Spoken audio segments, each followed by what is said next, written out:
Merci d'être là, M. Bernos. Mais également Nicolas Patriarche, notre maire, à qui d'ailleurs je vais laisser le micro pour dire un petit mot d'accueil. Simplement, rapidement, oui, quand il me transmet ça, oui, c'est presque prévu. Bon, en tout cas, moi, je ne vais pas lui couper l'herbe sous le pied. Jean-Marie, notre adjoint à la culture, est très prolixe, puisqu'on en est à la combienième d'exposition avec celle de ce soir.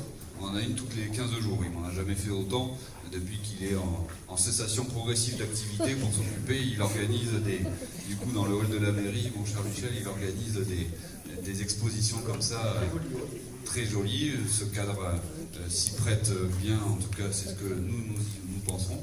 Ça permet aux administrés qui viennent à la mairie de pouvoir découvrir régulièrement des œuvres et ces œuvres. Alors ce soir, j'ai regardé rapidement le travail qui me paraît très minutieux, plus que minutieux, avec tous ces petits détails il faut passer un peu de temps effectivement devant, quelque chose donc de tout à fait original que je n'avais effectivement jamais vu, et donc je vous félicite, vous souhaite la bienvenue dans notre commune. On sait accueillir donc les Jurançonnais, les Palois, vous êtes Lonçois en plus, c'est une grande qualité. Mais il me semblait bien, mais on m'a dit que vous étiez Palois, donc j'étais étonné tout à l'heure. Mais on m'a induit en erreur, comme disait notre cycliste national. Donc écoutez, bonne exposition. Donc vous êtes encore plus à domicile, à la maison. Vous avez, je crois, beaucoup de monde autour de vous pour ce soir, pour dévoiler. Donc je ne vais pas en dire deux mots, mais je crois qu'il y a un drap qui est installé sur une œuvre dont vous allez nous expliquer l'histoire et la genèse. Donc bienvenue à vous dans cet hôtel de ville, bienvenue à vous toutes et à vous tous, et puis donc passez une bonne soirée qui sera même musicale, avec une petite ambiance, avec tout à l'heure le petit pot, le petit verre de l'amitié.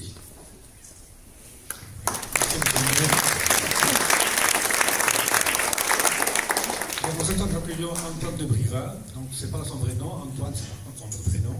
Et de Briva parce qu'il est de Brive, en Corrèze. Voilà, donc c'est un petit clin d'œil à ses origines. Une terre de rugby aussi. Oui, effectivement. Ils sont prenés deux quand même. Fais pas trop le malin, fais pas trop le malin. Ça peut arriver, donc. Non, c'est pas la culture, c'est aussi. Donc, c'est une exposition qui me tenait à cœur quand j'ai vu ce que faisait Antoine. Donc, j'ai dit, ça, on va l'accueillir à Don, c'est évident. Et en plus, comme c'est un beau travail très original, il sera tout seul à exposer. Soyez pas qu'il mettre avec vous. Et en plus, ça vient d'être effectivement donc, pour ce soir. Alors, on aura en plus, comme disait Nicolas, donc, une petite surprise, puisque l'association des amis du camp de Gurs vous ont contacté pour vous demander de faire un tableau pour célébrer, si on peut dire, les 80 ans du camp de Gurs. Vous avez au départ hésité, et puis vous avez trouvé une idée, donc vous avez dit, ok, je vais donc me lancer. Donc le tableau est derrière dans cette tenture qui est cachée. Tout à l'heure, on va donc l'inaugurer avec un des responsables de l'association qui est parmi nous également, que je salue. Donc, j'ai sur vous un petit texte qui vous présente. Donc, vous êtes un retraité autodidacte. Donc, vous êtes quelqu'un qui a essayé d'abord l'aquarelle, puis l'acrylique, et ensuite la peinture à l'huile. Donc, je dirais, multi-fonction, multi-technique. Et vous avez bien vu parce qu'elle permet donc des subtilités et des gravures qui sont plus difficiles à obtenir avec la. Donc ce que vous avez, vous, c'est vous avez 5 ans de pratique en peinture. Ce qui est relativement peu, 5 ans de pratique donc. Et donc pour vous, la peinture, c'est une source d'imagination et de créativité, parce qu'on peut le voir, c'est vous êtes très créatif et très original dans votre travail. Le hasard a voulu que vous avez créé un concept que vous avez appelé les 1000 bouilles. C'est le nom donc, de l'exposition, car c'est réalisé à partir de noyaux de Mirabel. En tout, il y en a 4500 dans l'exposition ce soir. Vous voyez un petit peu le travail que c'est. C'est marqué dans votre livre. Oui, mais depuis que j'ai fait le livre, j'ai continué à travailler, on est à 6500. Est-ce que vous les avez tous mangés? Non, parce que ces noyaux donc, sont intégrés donc, au tableau. Est-ce que le nom de votre donc, les 1000 bouilles a été déposé à l'INPI, qui est l'Institut national de la protection industrielle? Donc pour vous, le tableau, ce n'est pas une reproduction, c'est avant tout donc une raison d'être pour avoir un minimum d'âme. Et c'est pour ça donc, que souvent il y a une idée ou un titre au départ d'un tableau. Également donc abordé au départ sous l'angle ludique et humoristique, vous découvrez au fur et à mesure que les micouilles peuvent être vecteurs de bien d'expression, de messages, d'humour, de philosophie. Je pense que on peut le constater à travers les tableaux qui sont exposés. Vous avez été souvent récompensé, plusieurs prix donc amateurs et du public, à Danguin, à l'Escar, à Navarinx. Donc bravo, effectivement, c'est déjà une belle reconnaissance. Vous êtes aussi passionné par le bois, et donc vous faites entre autres tout ce qui est encadrement, et vous fabriquez vos baguettes. Conscient des manques inhérents donc à la situation d'autodidacte, vous avez fait le nécessaire pour acquérir des bases indispensables. Donc vous faites partie d'un atelier, l'atelier du Seuil de l'Art. D'ailleurs, c'est Madame André Derzi qui est à face de moi, je salue, effectivement, qui est présente et qui bientôt va exposer aussi à Londres d'ici un mois à peu près. Avec Nicolas, qui est par là aussi, qui est le professeur de l'association, que je salue également. Et également, vous êtes membre de l'association Acomartistes. C'est une association qui regroupe des artistes de disciplines différentes, de peinture, les poètes, les écrivains, les sculpteurs, les gens de théâtre, les gens de communication. C'est sur Rousse, et la présidente en est Isabelle Boeuf, qui est ici présente, qui nous fait l'honneur d'être présente ce soir. Une gironsonnette.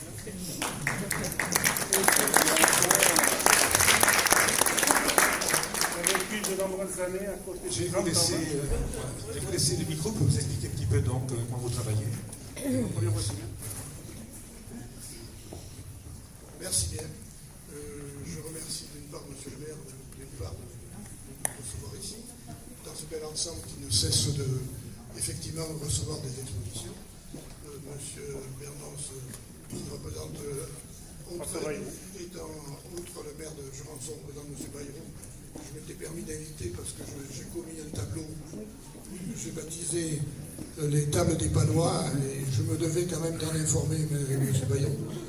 Donc il m'a répondu gentiment et il a envoyé un délégué, ce qui j'apprécie beaucoup.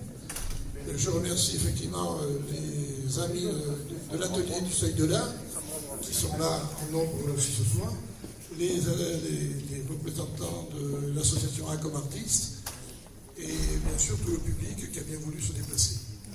Voilà. S'agissant de mon travail, eh bien, effectivement, on peut savoir retrouver la genèse de ces noyaux dans le petit livre que j'ai édité. Très rapidement, ayant à traiter des noyaux de Mirabel en nombre important, je me suis dit qu'il fallait absolument valoriser ces noyaux. Et j'ai eu l'idée de les intégrer à mes tableaux. Alors l'idée était très primaire au départ, et puis finalement ça a évolué vers des figurines de plus en plus nombreuses, de plus en plus compliquées, et pour lesquelles j'ai trouvé des situations bien souvent humoristiques, pas toujours, mais effectivement je me suis rendu compte que à travers cette représentation, les noyaux pouvaient être vecteurs de bien des expressions, effectivement. Voilà.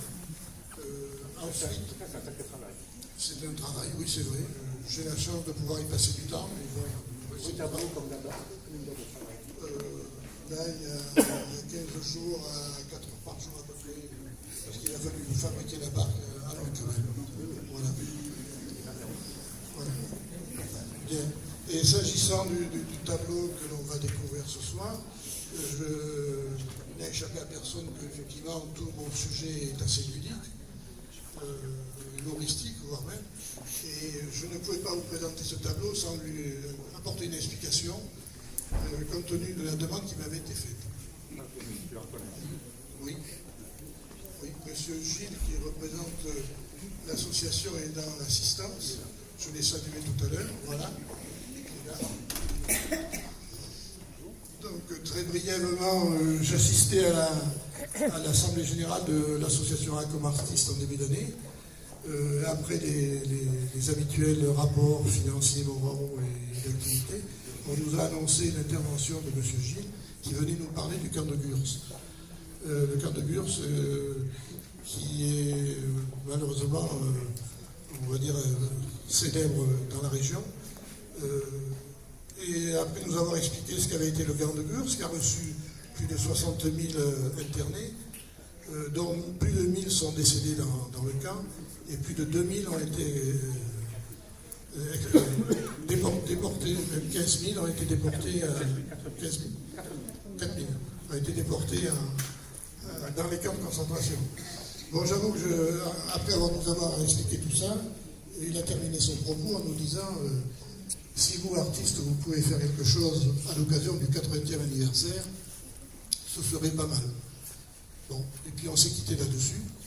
Et j'avoue que je suis sorti de cette réunion sans savoir trop ce que je pouvais venir y faire. Mais la graine était plantée, était semée.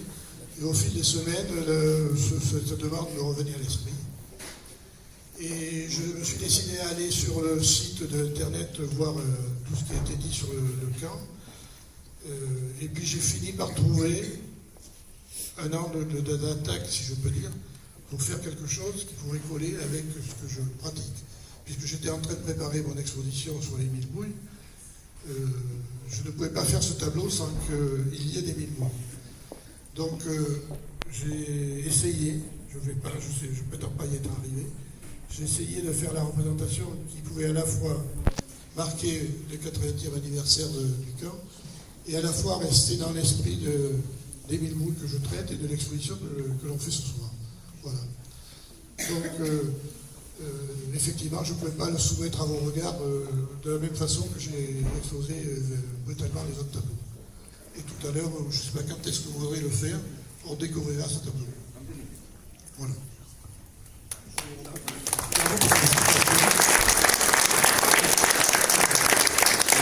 Avant de découvrir ce tableau, donc, je laisse la parole à M. Gilles pour nous expliquer un petit peu donc, cette association dont il est membre actif. Je crois que c'est important de faire un peu d'histoire là-dessus également. Merci de me donner le micro. À vos risques et périls, moi j'ai du mal à le lâcher. Surtout surtout si je parle du camp de Gurs, qui est une histoire tragique, qui a longtemps été étouffée. Hein, c'est une période de l'histoire de France qui n'est pas très belle, hein, mais que dans un désir de réconciliation après la Seconde Guerre mondiale, on a un petit peu écarté cette histoire tragique. Moi, je voudrais remercier M. de Brivat, bien évidemment. Lorsque j'ai fait cette intervention auprès de l'association Accord Artistes à Ousse, j'avais dans l'idée qu'il faut savoir que dans ces camps de malheur, où la vie est très difficile, il y a eu une explosion d'œuvres d'art absolument extraordinaire.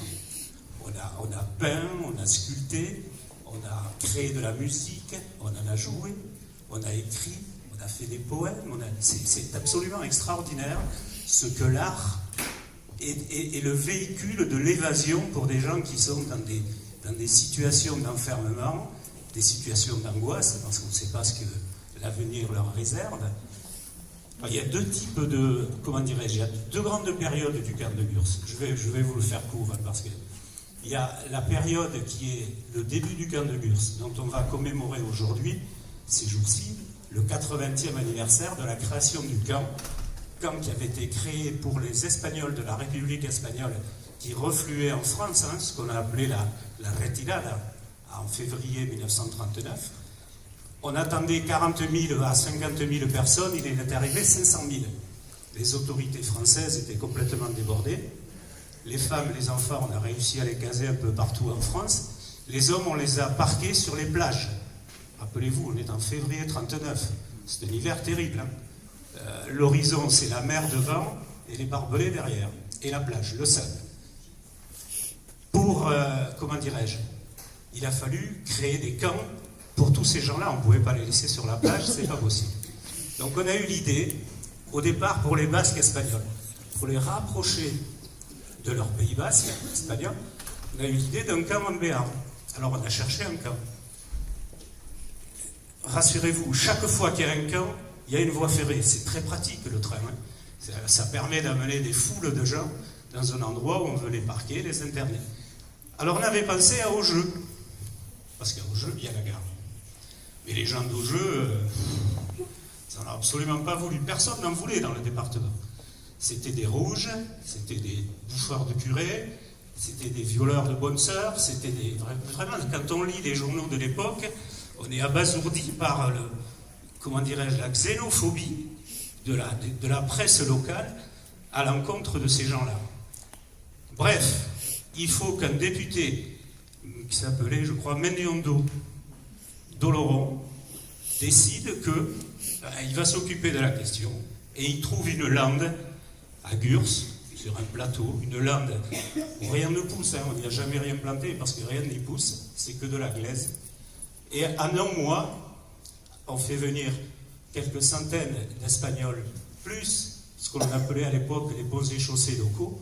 On va construire un camp qui va devenir la 3e ville du département. C'est-à-dire, il y avait Pau, il y avait Bayonne, et après il y avait Gurs en termes de population. Et on construit ça en 1 mois et demi, 2 mois. Pendant 5 ans, plus de 60 000 personnes vont passer là. Il y aura 57 nationalités qui y passeront. Alors les 57 nationalités, elles sont surtout... Ce grand nombre est dû surtout au fait que les brigadistes internationaux qui venaient d'un peu partout, sont aussi passés par le camp. Première période, les Espagnols, les brigadistes. Ensuite, nous avons eu ce qu'on appelle les indésirables. Les indésirables, à l'arrivée de Pétain en juin 40 au pouvoir, ce sont les communistes, ce sont les francs-maçons, ce sont les juifs, les réfugiés allemands qui avaient quitté le nazisme et qui s'étaient réfugiés en France. Tout cela vont passer au camp. Et ensuite, il viendra la grande époque, l'époque tragique du camp, à partir de octobre 1940, des Allemands, des Juifs allemands raflés dans des landes allemands vont arriver, on ne sait pas comment, à Gurs. Il va en arriver plusieurs milliers, et de tous ces... Mais je vais faire court, je m'oblige à... De tous ces Juifs, près de 4000 vont repartir, direction la gare d'Oloron, avec des camions, des bus, etc., passeront par Drancy et termineront dans les chambres à gaz à Auschwitz.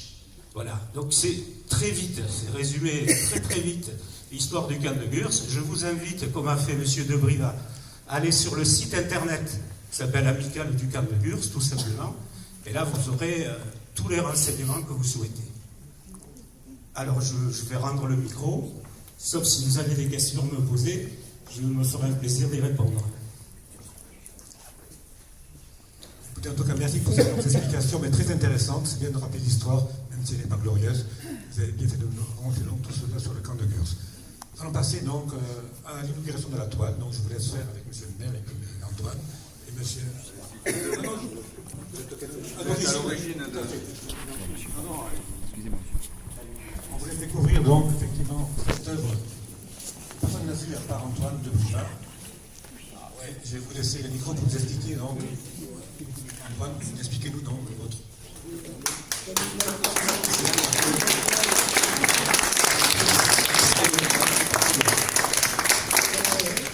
Il reste rien du camp, si ce n'est une forêt et la ville centrale. Et un mémorial a été construit, qui est matérialisé par une voie ferrée avec des quais pour rappeler que, effectivement, tous ces gens-là sont partis en wagon, à un moment donné, sont partis dans des trains. Mais j'ai essayé de reconstituer la perspective de cette voie ferrée qui part de nulle part pour arriver nulle part aussi.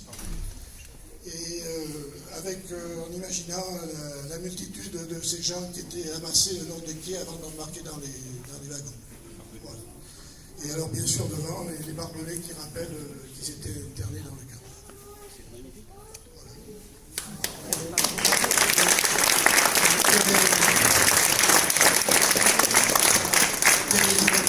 Je ne pouvais pas leur donner l'allure que je leur donne sur certains tableaux. J'ai bien su travailler et voiler le visage parce que ce n'était pas une attitude habituelle de mes tableaux.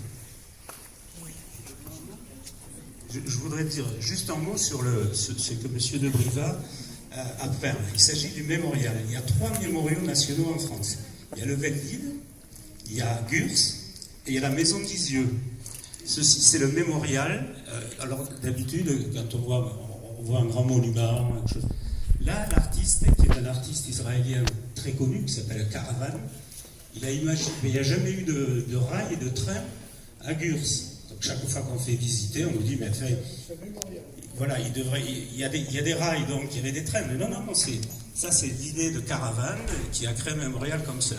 Alors l'idée, c'est au fond là-bas, il y a l'ossature d'une baraque d'internet, et ici, il y a un périmètre entouré de barbelés avec des lampadaires, et c'est un petit peu la route que l'on fait de la cabane de l'internet, en suivant ces rails, les rails c'est la déportation, hein, en suivant ces rails jusqu'au camp de la mort. Et merci pour ces explications et bravo donc Antoine pour ce beau tableau. Effectivement qu'on peut l'applaudir encore.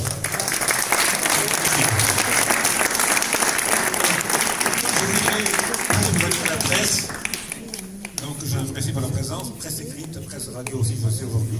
Donc une photo près de ce tableau. Monsieur le maire aussi. Ouais, ou monsieur de Brivade de l'autre côté peut-être. Ouais, peut-être. Merci. Voilà. Là, c'est bien. Super. Merci.